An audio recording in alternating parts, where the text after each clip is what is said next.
আসসালামু আলাইকুম রহমতুল্লাহি ওবরাকাতু আহমাদুহু ওয়া নুসাল্লি আলা রাসূলিহিল কারীম আম্মা বাদ ফাউযু বিল্লাহি মিনাশ শাইতানির রাজীম বিসমিল্লাহির রহমানির রহিম ইন্না আনজালনাহু ফি লাইলাতিন মুবারাকাহ ইলা আখিরিল আয়া। সম্মানিত ভিউয়ার্স, যে যেখান থেকে দেখছেন সবাইকে জানাই পবিত্র লাইলাতুল বারাতের শুভেচ্ছা ও অভিনন্দন। আজ আমি আপনাদের সম্মুখে উপস্থিত হয়েছি একটি বিষয় নিয়ে, যে বিষয়টি হচ্ছে পবিত্র লাইলাতুল বারাত বা যাকে আমরা শবে বরাত বলি। এই শবে বরাত পবিত্র কোরআনুল কারীমের আয়াত দ্বারা সাবেত, কিন্তু অনেক ভাইয়েরা আছেন সেই বিষয়টি মানতে রাজি নয়। আজকে আমি সেই বিষয়ে অল্প কিছুক্ষণ আপনাদের সময় নষ্ট করব। ইনশাল্লাহ যারা সাথে থাকবেন আশা করি উপকৃত হবেন। রাসূল পাক সাল্লাল্লাহু আলাইহি ওয়াসাল্লাম দিন ইসলামকে আমাদের জন্য নিয়ে এসেছেন, আর সেই ইসলামের মধ্যেই আল্লাহ পাক রব্বুল আলামিন বোনাস হিসাবে আমাদেরকে অসংখ্য ফজিলতপূর্ণ রাত্রি দান করেছেন, যেগুলোর মাধ্যমে আমরা নিজেদের গুনাহকে মাফ করাতে পারি। তার মধ্যে একটি গুরুত্বপূর্ণ রাত হলো পবিত্র শবে বরাতের রাত, যে রাতে আল্লাহ পাক রব্বুল আলামিন তার অসংখ্য বান্দা বান্দীদেরকে মাফ করে দেন। আর এই শবে বরাতের সম্পর্কে আল্লাহ পাক রব্বুল আলামিন পবিত্র কোরআনুল কারীমের মধ্যেও বর্ণনা করেছেন। যদিও হুবহু এই শব্দে বারাতের কথা পবিত্র কোরআনে না থাকলেও ভিন্ন শব্দে বরাতের কথা পবিত্র কোরআনে রয়েছে। যেমন পবিত্র কোরআনুল কারীমের মধ্যে লাইলাতুল বারাত সম্পর্কে মহান আল্লাহ তাআলা ইরশাদ করেন, ইন্না আনজালনাহু ফি লাইলাতিন মুবারাকাহ, নিশ্চয়ই লাইলাতুল মুবারাকা তথা বরকতময় রাতে নাজিল করেছি। অর্থাৎ কোরআনুল কারীমকে নাজিল করেছেন আল্লাহ পাক রব্বুল আলামিন। সেই বিষয়ে সূরা দোখানের ৩ নং আয়াতের মধ্যে আল্লাহ পাক রব্বুল আলামিন স্পষ্ট বর্ণনা করেছেন। এই আয়াতের তাফসির নিয়ে মুফাসসিরিনে কেরামগণ মতানৈক্য করেছেন। তবে এক জামাত মুফাসসিরিন এই আয়াতের তাফসিরে লাইলাতুল বারাআ বা লাইলাতুন নিসফি মিন শাবান এই কথা উল্লেখ করেছেন। উল্লেখ্য যে পবিত্র কোরআনে সূরা দোখানে উল্লেখিত লাইলাতুল মুবারাকা এর মোট 4টি নাম রয়েছে।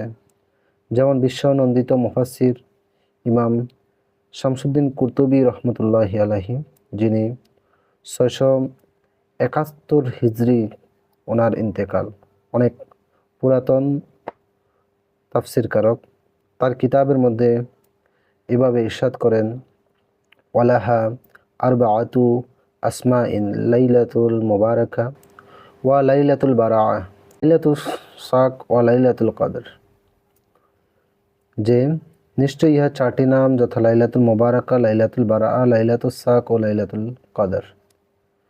তাফসিরে কুরতুবীর 16তম খণ্ডে 126 পৃষ্ঠায় খুব সুন্দরভাবে এই কথাটি উল্লেখ আছে। এই বিষয়ে বিশ্ববিখ্যাত মুফাসসির আল্লামা জারুল্লাহ জামাখশি তার নিজের তাফসিরের মধ্যে সুন্দরভাবে তাফসিরে জামখশারি মধ্যে 4র্থ খণ্ডে 269 পৃষ্ঠার মধ্যে উল্লেখ করেছেন যে এই একই কথা, যে এই রাতের 4টি নাম আছে, লাইলাতুল মুবারাকা, লাইলাতুল বারাত, লাইলাতুল সাক এবং লাইলাতুল রাহমা। তিনি সুন্দরভাবে বর্ণনা করেছেন লাইলাতুল কদরের পরিবর্তে যে লাইলাতুল রাহমা।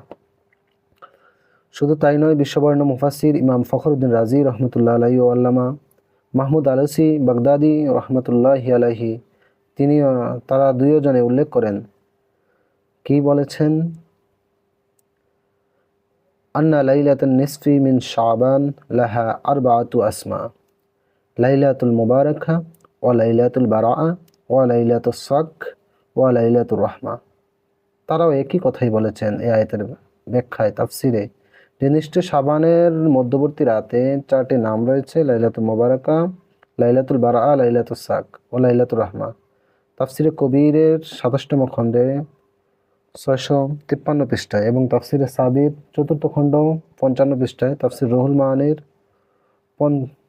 5মতম জিলকদের মধ্যে 147 পৃষ্ঠায় এ সম্পর্কে আল্লামা শামসুদ্দিন মুহাম্মদ ইবনে আহমদ শারবিনী শাফি রহমতুল্লাহ আলাইহি তদীর কিতাবের মধ্যেও এমনভাবে বর্ণনা করেছেন যে এই রাতের 4টি নাম। একটি হচ্ছে লাইলাতুল মোবারকা, লাইলাতুল বারাআ, লাইলাতুল সাক এবং লাইলাতুল রহমাত। দেখুন, বিশ্ববিখ্যাত তাফসীরকারগণ তারা খুব সুন্দরভাবে এই ব্যাপারে বলেছেন যে এখানে লাইলাতুল মোবারকা দ্বারা পবিত্র শবে বরাতকে বোঝানো হয়েছে, যা নিসফে শাবান, আমরা যাকে শবে বরাত নামে বলি। এই রাতকেই লাইলাতুল মোবারকা বলা হয়, কারণ লাইলাতুল কদরের আলাদা সূরা আছে যেখানে সুন্দরভাবে লাইলাতুল কদরকে আলাদা করা হয়েছে। এ সম্পর্কে মুহাম্মদ ইবনে আলী শাওকানি তাফসীরের গ্রন্থে বর্ণনা করেন, ওয়ালাহা আরবাতু আসমাইন লাইলাতুল মুবারাকা ওয়া লাইলাতুল বারআ ওয়া লাইলাতুস সাক ওয়া লাইলাতুল কদর।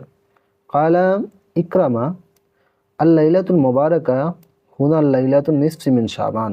নিশ্চয়ই তিনি বলেন যে নিশ্চয়ই 4টি নাম রয়েছে, লাইলাতুল মুবারাকা, লাইলাতুল বারআ, লাইলাতুস সাক এবং লাইলাতুল কদর। হযরত ইকরামা রাদিয়াল্লাহু তাআলা আনহু বলেন যে লাইলাতুল মুবারাকা হচ্ছে শাবানের মধ্যবর্তী রাত।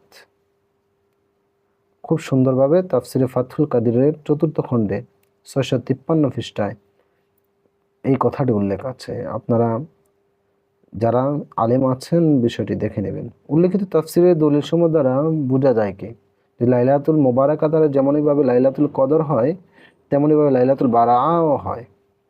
অতএব লাইলাতুল মুবারাকা দ্বারা একই সাথে লাইলাতুল কদর ও লাইলাতুল বারাতও হবে, তাই উভয়ের মাঝে সমঝোতা করাই উত্তম হবে। ফলে কোরআন নাজিল হওয়ার বিষয়টিও খুব সহজে সমাধান হয়ে যাবে। আমরা একটা বিষয় জানা প্রয়োজন, পবিত্র কোরআন পৃথিবীতে এক দফায় নাজিল হয় নাই, বরং প্রথম দফায় কোরআন নাজিল হয় বাইতুল ইজ্জতে, যা পৃথিবীর নিকটতম আসমানে অবস্থিত। অতঃপর বাইতুল ইজ্জত থেকে বিভিন্ন ঘটনার প্রেক্ষিতে পৃথিবীতে দীর্ঘ 23 বৎসর যাবৎ রাসূল পাক সাল্লাল্লাহু আলাইহি সাল্লামের উপর আল্লাহ পাক রাব্বুল আলামিন স্থান কাল পাত্রভেদে অবতীর্ণ করেছেন।